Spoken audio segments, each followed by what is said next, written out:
تحفز النفس الكريمة تبتغي الجنات بحلول شهر الصوم والرحمات والرضوان. Bismillahir Rahmanir Rahim.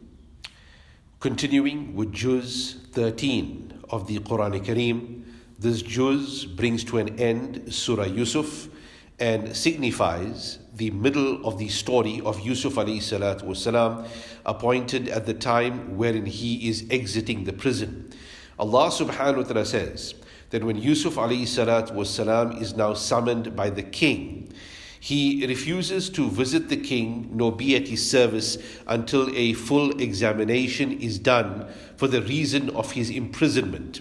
Then, when it was found that it was through a conspiracy that Yusuf alayhi salatu wasalam had been languishing in prison, he does make a statement wherein he says, "A'udhu billahi minash shaitanir rajim, wa ma ubarri'u nafsi, inna an-nafsa la'ammaratun bis-su."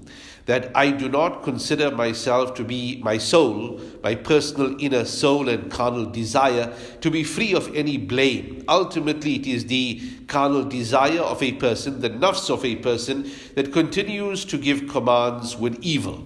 Now, what Yusuf alayhi salatu wasalam is referring to is the normal nafs and the normal soul of the average person. The Anbiya alayhi salatu wasalam are protected from any evil, and it is assumed over here that Yusuf alayhi salatu wasalam is replying in the most humble of ways, in the most common of ways, wherein he says that the normal person, the average person, and with all humility he includes himself inside that ambit as well, the nafs of the average person continues to call them towards evil and call them towards good. The scholars of Deen have classified the nafs of a person in a number of categories, which is not under discussion over here. But what is significant here is that Yusuf alayhi salatu wasalam, although he expresses his innocence, that he was not guilty of the reason why he was in prison, he does acknowledge and say that the nafs of every person, including myself, will continue to command towards evil, even though I myself am not guilty of the particular crime that I languish in prison for. When he is released from prison and he now gives the interpretation of the dream to the king prior to that, and the king of Egypt, who's a polytheist, he requests that Yusuf alayhi salatu wasalam visit him and meet him and interact with him, for ultimately he has identified that this Yusuf is a very intelligent and a wise person, although he may come from the from a poor background, whose background at that time was very unclear, and he is in prison all this while, but there is no doubt that he could be of use. Yusuf alayhi salatu wasalam requests the king for something specific. Ij'alni ala khaza'inil ard, inni hafeethun Aleem.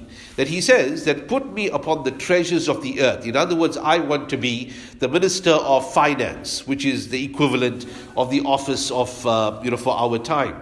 Why? For certainly I am Hafeeth. I am one who can be trusted. I am one who is an honest treasurer. Aleem, I'm knowledgeable in the task that I'm doing. Now, this request of Yusuf alayhi salatu wasalam was a very critical time in the country's history. There is going to be 7 prosperous years and 7 years of famine. So whoever is the manager of the resources at this point in time must be an adequate, wise and an honest manager, so that the country will not be at stake later on, and he's able to plan for the 7 years of famine and drought that's going to be after the 7 prosperous years. Yusuf alayhi salatu wasalam specifically requesting the job is not contrary to the humility that a Muslim is supposed to show. If a Muslim, if any person for that matter, who is normally a humble person and does not require any position, does identify that I am the best person for this job at this point in time, then they should pipe up and say that give it to me, I will take responsibility for it. Under normal circumstances, it should not be the desire or even the request of a person to be in a position of authority. The people in leadership should now plead and appoint that person, and so being, if it is will for him, he should, with all humility, accept it. But under some circumstances, it is advised that if the person happens to be the best person for the job, by way of accounting, by way of, say, a building or a construction skill, and he feels that other people will not be competent in this particular task, then he should request for it in the interest of serving humanity, in the interest of serving the deen, especially in general. Two qualities, he says, Hafeethun Aleem. These are the two qualities that are desired in any person that has assumed any task. That number one, that they should be an honest, trustworthy, protective type of person. That's there by nature. But however, at the same time, they should know their craft. Aleemun, knowledgeable person. Because if a person is very honest, but is incompetent by the way of knowing their craft, it's no way that the project is going to be successful.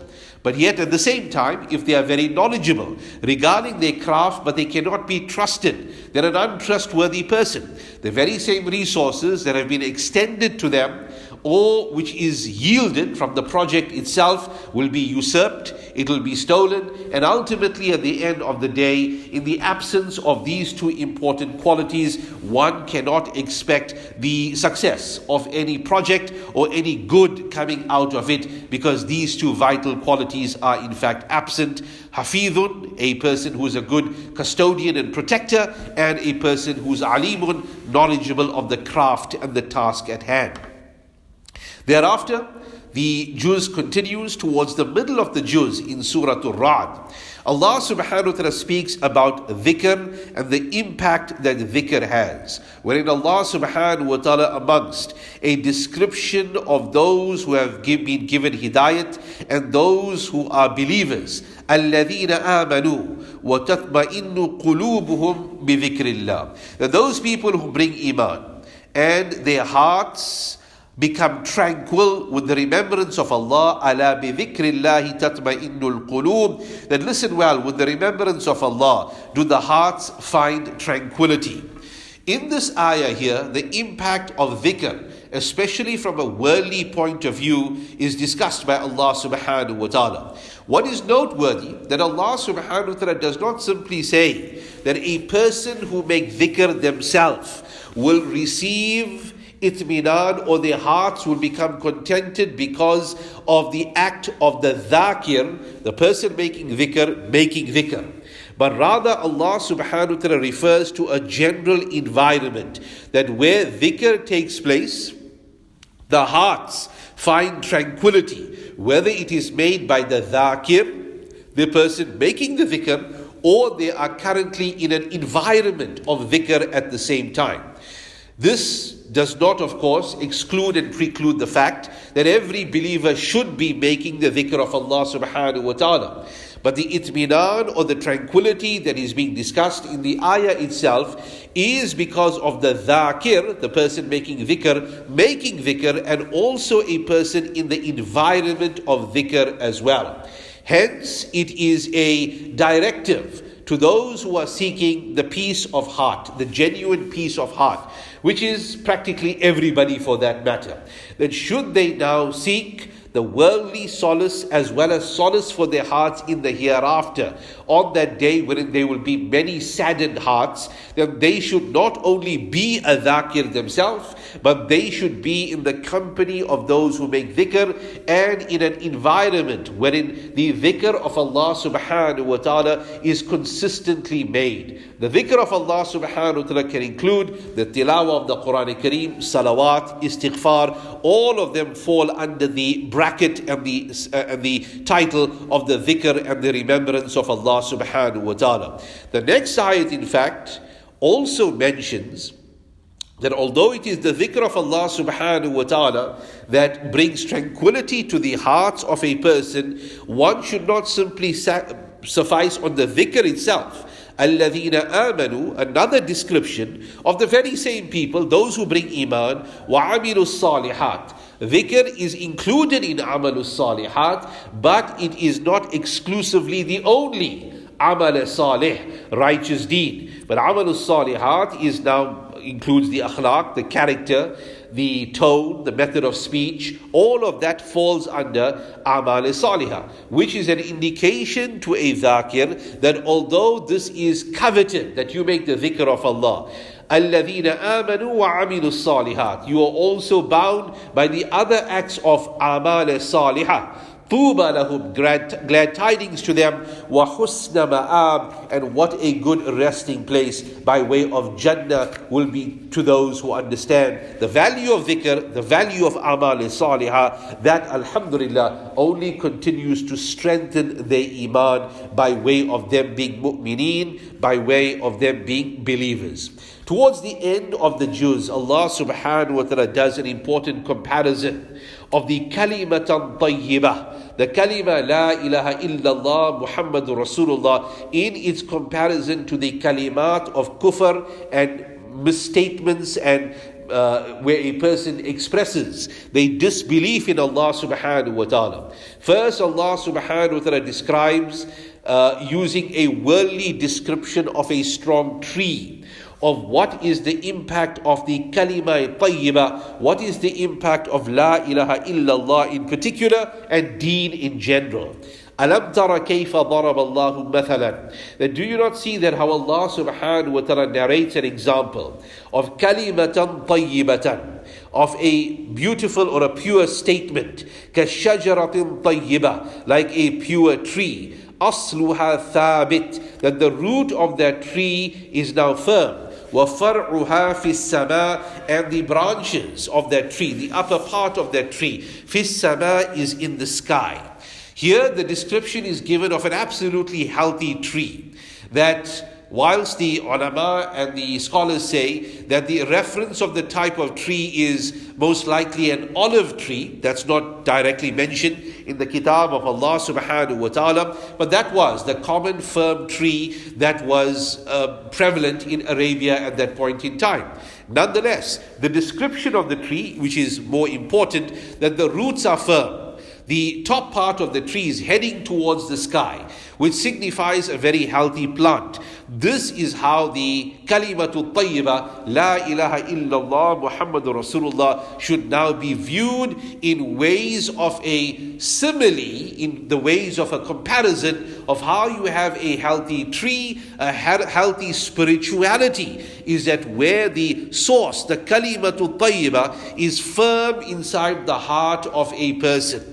And the top of the plant, the top of that Kalimatul Tayyiba, is what is the product of that kalima. The good a'mal, the a'mal salihah, the righteous deeds, the character of a person. This is representative of far'uha, the upper part of the tree, the branches, that is heading towards the sky. It's strong, it's impactful, it's powerful. Therefore, this signifies a strong tree and a strong mu'min whose Kalimatul Tayyiba is firmly embedded in the heart, and the result of that firm embodiment of that root is that this root and the original source, which is at the bottom of the earth, is now producing good and strong a'mal salihah, good and strong niyat, intentions, adhkar, akhlaq, all of that coming from the top of the tree. On the flip side, Allah subhanahu wa ta'ala describes the kalimatul kufr, a statement of disbelief, describing it also as a tree. But this tree, kashajaratin khabitha, is like a wretched, a bad tree, that the root of that tree, ma laha min qarar, it's got no stability whatsoever. The seed just landed, it just planted very loosely, a wind will come, a flood will come, the ground will be soggy and wet, and this entire thing will now collapse. It doesn't produce or yield anything constructive for a person who is now the custodian of this kalimatul khabisa, of this negative and this evil statement. Like this, any kalimatul kufr, any system that is based on kufr and disbelief, is to be viewed by the Muslim, by the reader of the Quran. That although it may look very lush, although it may look very prosperous. It's nothing but a superficial and a temporal type of observance. Ultimately, at the end of the day, it is kalimatun khabisa, a wretched tree which is like it is a wretched statement which is like a wretched tree with no roots whatsoever. It's a matter of time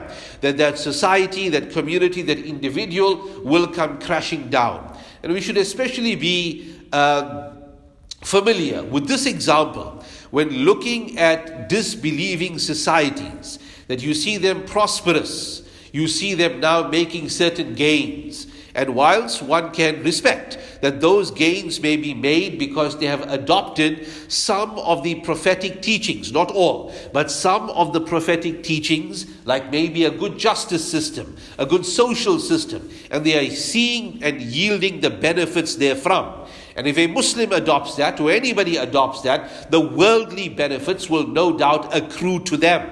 However, should the entire structure be on atheism, of kufr, of disbelief, it is nothing but is temporary, and it is nothing but but superficial. It's only a matter of time that even though they may have gravitated towards some good, and they are seeing the benefit of some good, ultimately that society will come crashing down because it has got no qarar, it has got no firmness, which can only come from Kalima Tayyiba, from a righteous statement. May Allah subhanahu wa ta'ala give us neck understanding, and may Allah subhanahu wa ta'ala give us the best outcome. Assalamu alaikum wa rahmatullahi wa barakatuh. واكتب لنا أن ندخل الجنات بالريان.